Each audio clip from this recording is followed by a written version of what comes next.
विमा क्या है, विमीय सूत्र क्या है, विमीय समीकरण क्या है।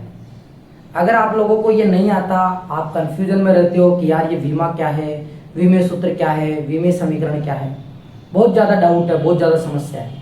अगर आप अपना ये डाउट क्लियर करना चाहते हो तो ये वीडियो देख लेना, आपका सारा डाउट क्लियर कर दूंगा कि विमा, विमीय सूत्र, विमीय समीकरण में क्या अंतर है और कैसे अपन किसी भौतिक राशि का विमीय सूत्र लिख सकते हैं, विमीय समीकरण लिख सकते हैं। तो इस वीडियो को पूरा देखना, तभी जाके आपको समझ में आएगा। तो चलो स्टार्ट करता हूं मैं आपको बताना कि विमीय सूत्र क्या होता है। सबसे पहले यहाँ पर अपन एक उदाहरण लेते हैं, बड़े शांत दिमाग से समझेंगे। एक उदाहरण लेते हैं, अपन एक उदाहरण लेते हैं। उदाहरण में मैं एक भौतिक राशि लेता हूं, एक भौतिक राशि ले लेते हैं अपन। और आप लोगों को ये तो पता है कि भौतिक राशि क्या होती है। भौतिक राशि वो होती है जिसे आप माप सकते हो, तोल सकते हो, भौतिक राशि। तो यहाँ पर अपन ने एक भौतिक राशि ली, बल। और ये जो भौतिक राशि है, अगर आप इसको दो भागों में तोड़े तो ये जो है ये व्युत्पन्न भौतिक राशि है। कौन सी है? व्युत्पन्न भौतिक राशि है, बल। बल का सूत्र क्या होता है? बल का सूत्र होता है द्रव्यमान गुणा त्वरण। द्रव्यमान गुणा त्वरण, ये सूत्र है इसका। यहाँ पर द्रव्यमान तो एक मूल राशि है, लेकिन त्वरण जो है वो व्युत्पन्न राशि है, व्युत्पन्न भौतिक राशि है। अगर आपको विमा बतानी है, विमीय सूत्र बताना है, तो एक शर्त आपको पता होनी चाहिए। वो शर्त यह है कि आप इस व्युत्पन्न भौतिक राशि को तब तक तोड़ेंगे जब तक आपको मूल राशि प्राप्त नहीं हो जाती। ये बात ध्यान रखना, कब तक तोड़ोगे? जब तक आपको मूल राशि प्राप्त नहीं हो जाती। तो मैं इस बल वाले सूत्र को तोड़ूंगा तब तक जब तक मुझे मूल राशि, पूरे सूत्र में मूल राशि नहीं मिल जाए। तो मैंने तोड़ा बल, द्रव्यमान तो मूल राशि, लेकिन त्वरण को तोड़ूंगा मैं वेग बटा समय में। क्या वेग मूल राशि है? क्या नहीं, वेग अभी व्युत्पन्न राशि है। तो इसे भी अपन तोड़ेंगे, द्रव्यमान गुणा विस्थापन बटा समय। और समय, और यहां पर भी भाग लग रहा है किसका? समय का। तो समय इसके नीचे एक मानेंगे तो क्या हो जाएगा? समय का स्क्वायर। तो इसको मैं साथ के साथ यही लिख देता हूं, समय का क्या हो जाएगा? स्क्वायर। समय का स्क्वायर हो जाएगा यहाँ पे, समय का स्क्वायर। क्या आया? क्योंकि वेग बराबर विस्थापन बटा समय, और समय का पहले से भाग लग रहा है, समय गुणा समय स्क्वायर हो जाएगा। अब आप देखो, द्रव्यमान एक मूल राशि है, समय एक मूल राशि है। तो आपने इस व्युत्पन्न भौतिक राशि के सूत्र को मूल राशियों में तोड़ दिया। अब बात आती है विमा की। विमा जो है इसको इंग्लिश में अपन डायमेंशन कहते हैं। क्या कहते हैं? डायमेंशन कहते हैं। तो अगर मैं आपसे कहूं कि द्रव्यमान की विमा क्या है, तो आप द्रव्यमान की विमा क्या लिखोगे?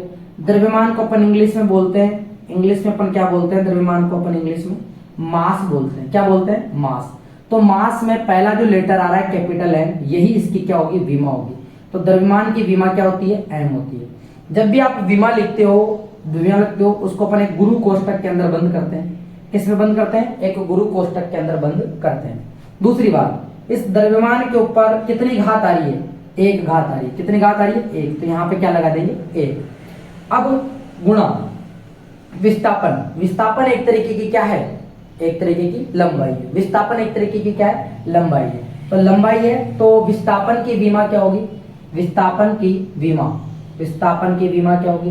तो विस्थापन की विमा होगी विस्थापन को क्या बोलेंगे? लेंथ का पहला लेटर क्या है? एल। तो यही एल क्या होगी? इसकी विमा। तो विस्थापन की विमा क्या होगी? एल। बात आती है समय की विमा क्या होगी? समय को अपन इंग्लिश में क्या बोलते हैं? टाइम का पहला लेटर क्या है? टी। तो यही क्या होगी? टी इसकी विमा हो जाएगी। टी क्या हो जाएगी? इसकी विमा। तो अपन विमाओं के रूप में लिखेंगे। विस्थापन को लिखूंगा एल, विस्थापन के ऊपर घात कितनी है? एक, गुरु कोष्टक में बंद, बटा समय की विमा क्या है?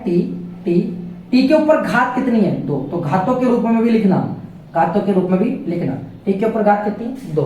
अब आप इसको हल करेंगे, जैसे आपको नीचे बटा में कुछ भी नहीं रखना, सबको ऊपर लेके जाना है। सबको ऊपर लेके जाओगे तो m1 L1 और t की घात 2 को ऊपर लेके जाओगे तो t की घात -2, और बाहर आप क्या कर दोगे? गुरु कोष्टक से बंद कर दोगे।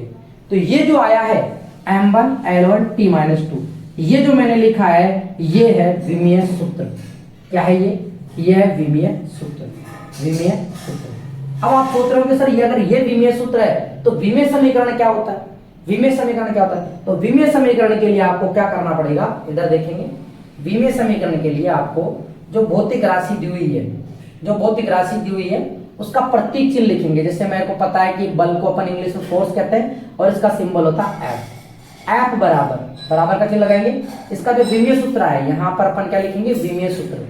क्या लिखेंगे, विमीय सूत्र। विमीय सूत्र लिखेंगे तो ये जो है इसको अपन बोलेंगे विमीय समीकरण। ये क्या कहलाएगा, विमीय समीकरण कहलाएगा। यानी अगर आप भौतिक राशि के बराबर में अगर लिखते हो तो वही क्या कहलाता है, विमीय समीकरण कहलाता है। विमीय समीकरण कहलाता है।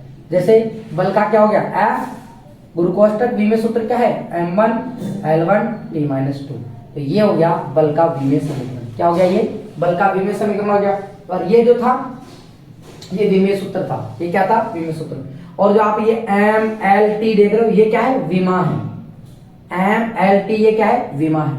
अब आप लोग एक विमा और जानेंगे, जैसे कि एक मात्रक होता है एम्पियर। एक मात्रक होता है एम्पियर। एम्पियर एक मात्रक होता है। अगर एम्पियर एक मात्रक है और अपन मूल राशि में विद्युत धारा को तोड़ेंगे तो उसका मात्रक एम्पियर आएगा। तो एम्पियर से इसकी विमा ली गई है और उसकी विमा कितनी है, ए। कितनी है, ए। इसकी विमा ए आएगी। क्या आएगी इसकी विमा, ए। और तापमान के लिए अपन डिग्री सेंटीग्रेड में इनमें काम में लेते हैं। तो इस तरीके से अपन किसी भी जो भौतिक राशि है उसका विमीय सूत्र आसानी से लिख सकते हैं और उसका विमीय समीकरण भी लिख सकते हैं। परिभाषा क्या हो गई, परिभाषा विमीय सूत्र की परिभाषा क्या हो गई या फिर विमा की परिभाषा क्या हो गई। इसकी परिभाषा ये हो गई कि आप किसी भौतिक राशि को मूल राशियों के पदों में व्यक्त करना, मूल राशियों के पदों में क्या करना, व्यक्त करना, वही क्या कहलाता है, विमीय सूत्र कहलाता है। जैसे ये बल था, बल को आपने क्या लिखा, इसको मूल भौतिक राशियों के रूप में लिखा और मूल भौतिक राशियों में लिखने के बाद में आप लोगों को इसके विमा, द्रव्यमान के लिए एम कैपिटल लेटर में ध्यान रखना। एक बात और ध्यान रखना, जो भी विमा है, विमा हमेशा कैपिटल लेटर में लिखी जाती है। विमा केवल कैपिटल लेटर में लिखा जाता है। किसमें, कैपिटल लेटर में लिखा जाता है। कैपिटल लेटर में लिखा जाता है। विमा हमेशा कैपिटल लेटर में लिखी जाती है और इसको अपन बाद में सूत्र को गुरु कोष्ठक में बंद करते हैं। ये जो है गुरु कोष्ठक कहलाता है। क्या कहलाता है, गुरु कोष्ठक कहलाता है। ये गुरु कोष्ठक कहलाता है। ठीक है, ये हो गया आपका गुरु कोष्ठक। तो क्या है, किसी भी भौतिक राशि को मूल भौतिक राशि के पदों में व्यक्त करना है, क्या कहलाता है, विमाएं कहलाती है। क्या कहलाती है, ये सभी जो है इसकी विमाएं है। मूल भौतिक राशि को आपने मूल भौतिक राशि के रूप में व्यक्त किया, ये इसकी विमाएं है और ये इसका विमीय सूत्र और ये इसका विमीय समीकरण। तो उम्मीद करता हूं कि आप लोगों को ये समझ में आ गया होगा कि विमा क्या होती है, विमीय सूत्र क्या होता है, विमीय समीकरण क्या होता है। ऐसे ही और वीडियो पाने के लिए आप इस चैनल को लाइक शेयर सब्सक्राइब करें। Thank you. जय हिंद, जय भारत।